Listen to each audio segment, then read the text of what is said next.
Good morning, everyone. My name is Lisa, and I'm an alcoholic.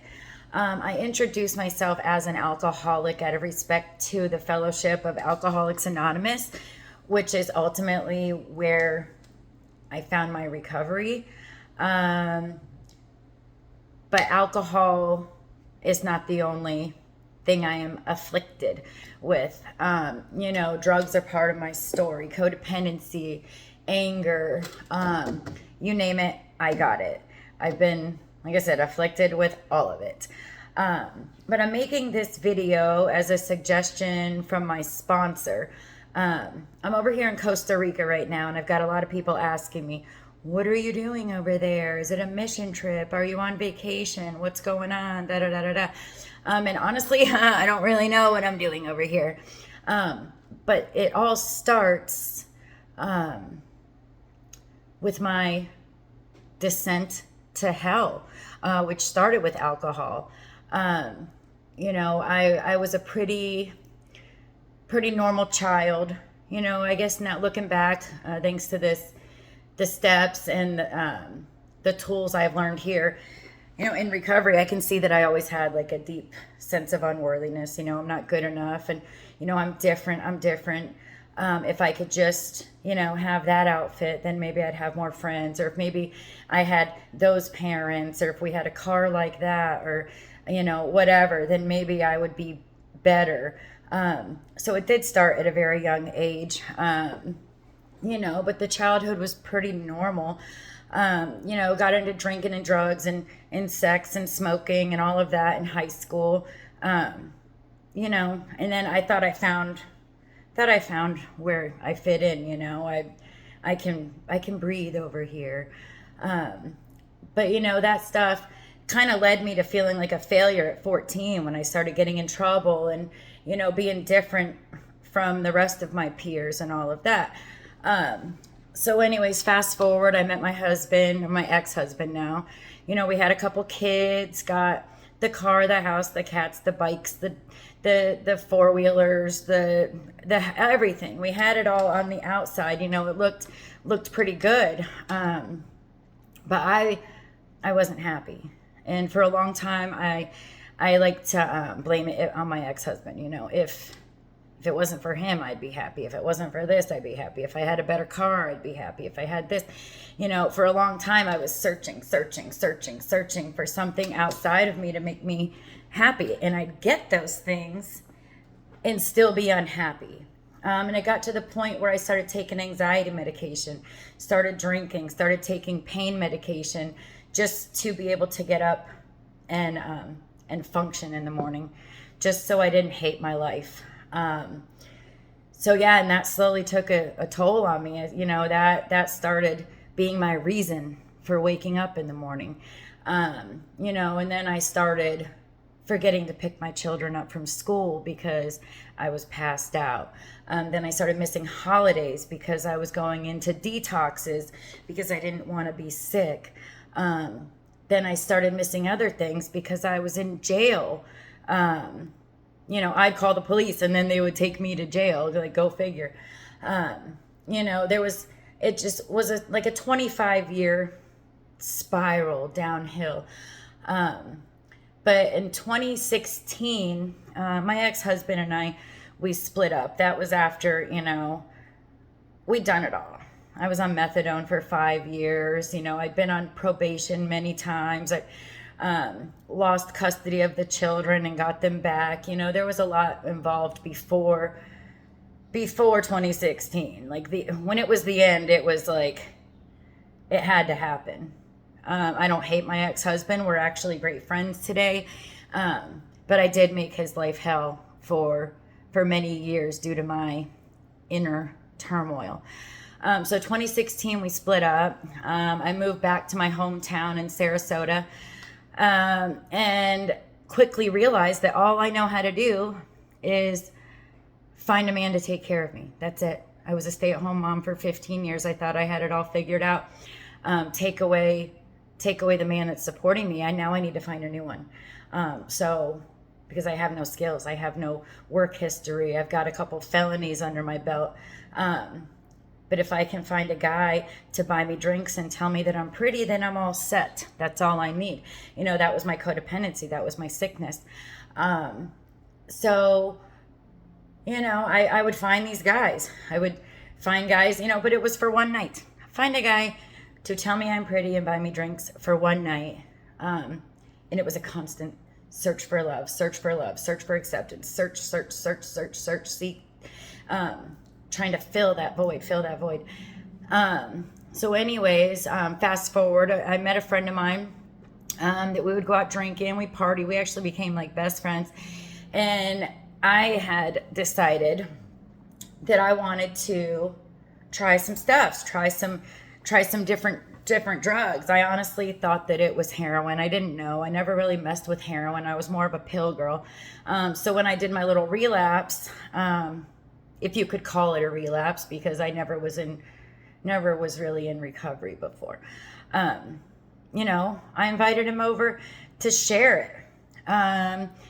So that was, this is January of 2017. I said, hey, come try this. And, and then we'll take your daughter and we'll go to McDonald's and eat and have a lovely day. So that happened. And when he came over to my house and, tried this stuff that we had, thought was a great idea. And he overdosed and died in my bedroom. And you'd think that would change a person. You'd think that would, affect me. But it had a delayed reaction. Like, I was more interested in him not getting in trouble. I don't know, or me not getting in trouble. It just didn't seem real. I can say I did not touch opiates after that. I switched to methamphetamines because, it's not my drug of choice. It's fine. So I went on like a 11-month meth binge, homeless, sleeping in the woods if I had to, sleeping on people's front porches, doing what people on meth do.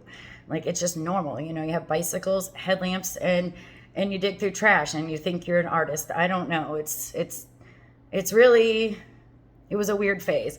So anyways, December of that year, December of 2017, I get a phone call from a detective who had been in my life, on and off, and because of my shenanigans. And he says, your name came up in some stuff and I want to talk to you about it. And I said, well, I'm not involved in any of that stuff. I'll meet you. I checked. I didn't have any warrants online. Come to find out, it doesn't have to be online. There was a warrant. They arrested me on manslaughter charges for when my friend died.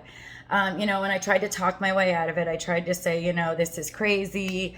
It didn't work. I did not talk myself out of it. I was arrested that day on manslaughter charges, along with, some other grand thefts for me stealing grocery carts full of, steaks and chicken from Publix. Yeah, I got caught doing that too. It was normal.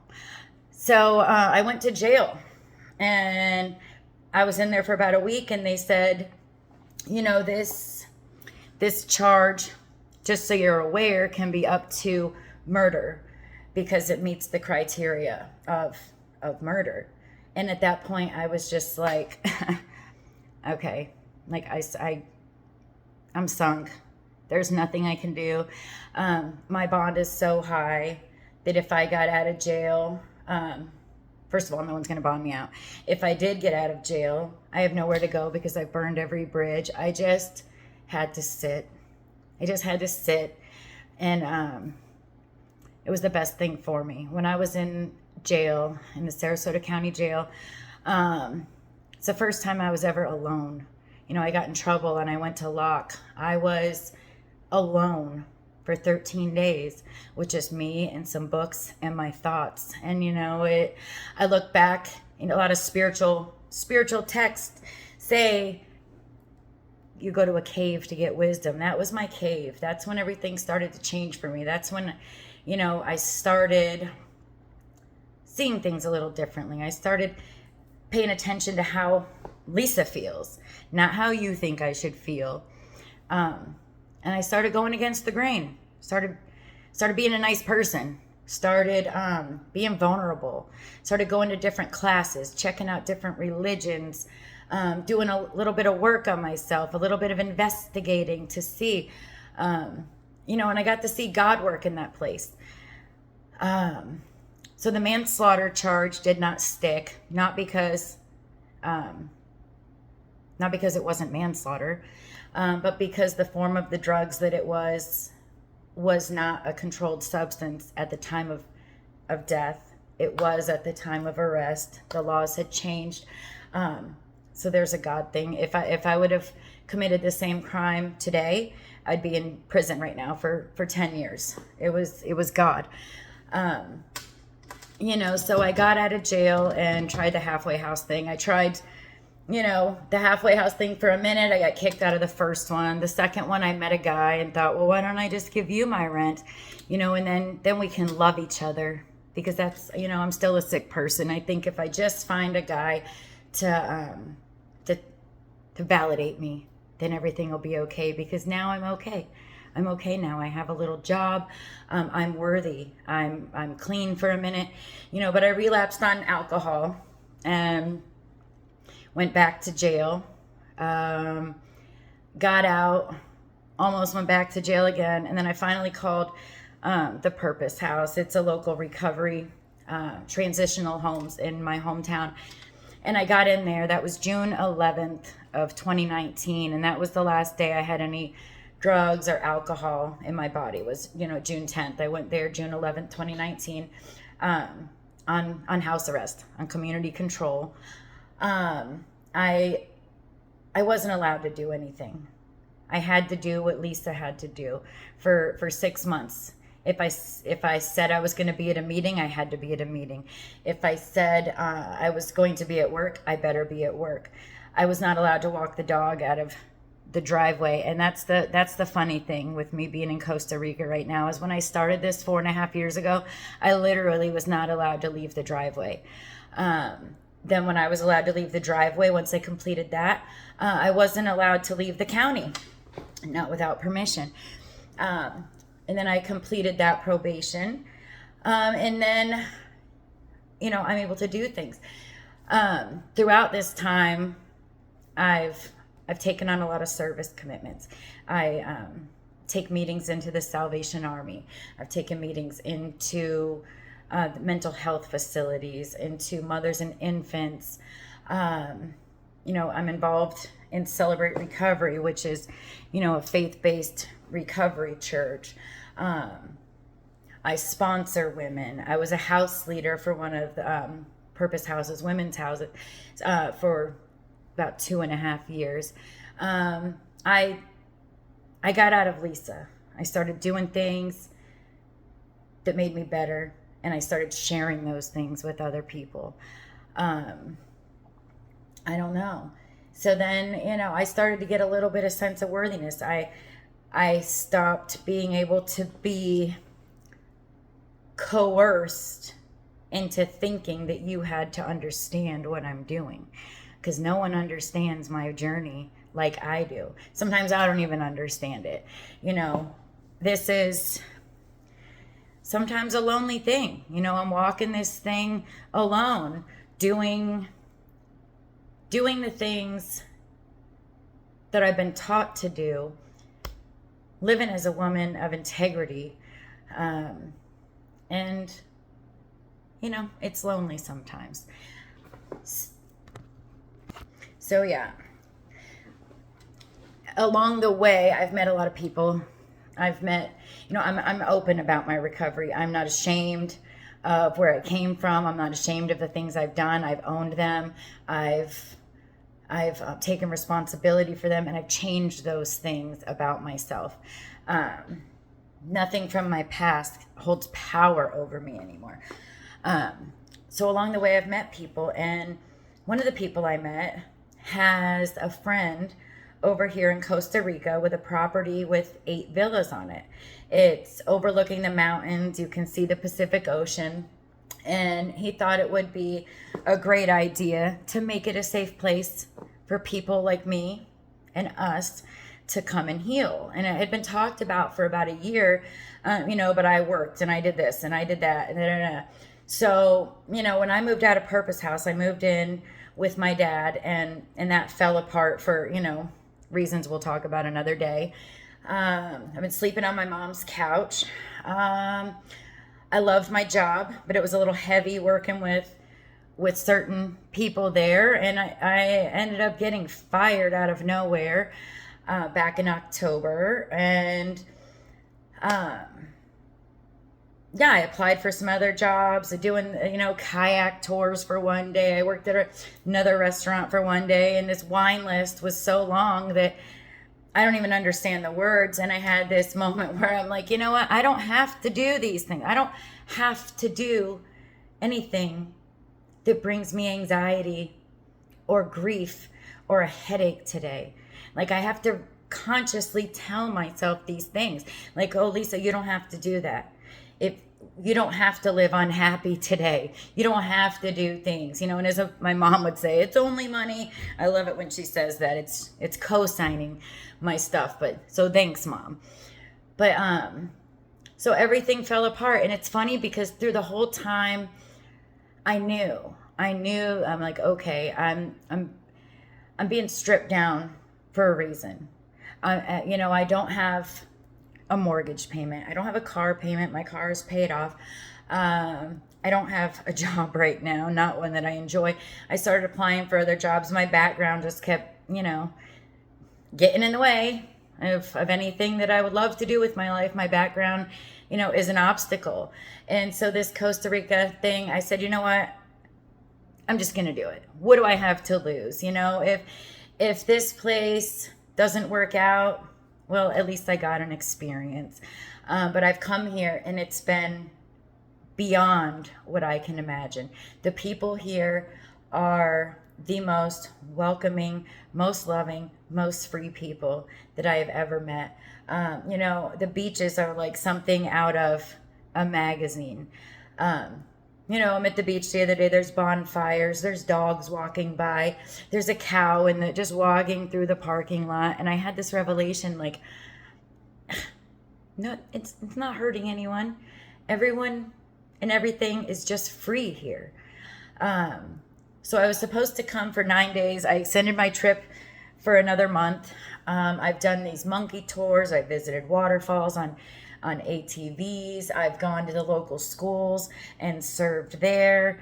I've gone to a local coffee plantation and picked the coffee beans and, got those ready. I've done so much here.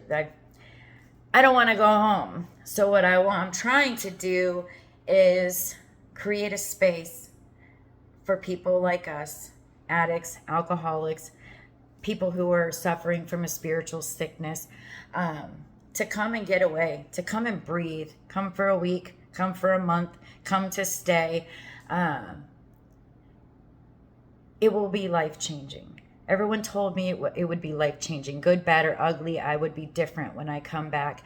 And I find that to be true. It's not something that can be put into words or captured on a camera. It just can't.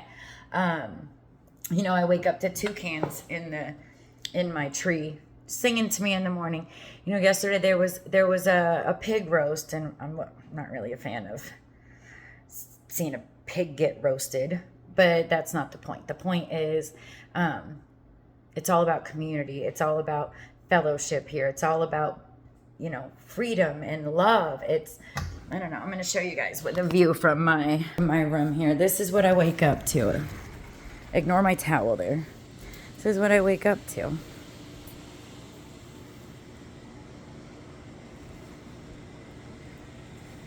Just can't beat it. I don't know. So the moral of the story is, don't give up. If you're not allowed to leave the driveway, you will be able to leave the driveway someday if you keep doing the next right thing. If you have goals, don't let anyone tell you they're stupid. Don't let anyone tell you you can't do it. I'm gonna cry. Yeah, just keep doing it. Sorry. Love you guys. I'm all emotional now.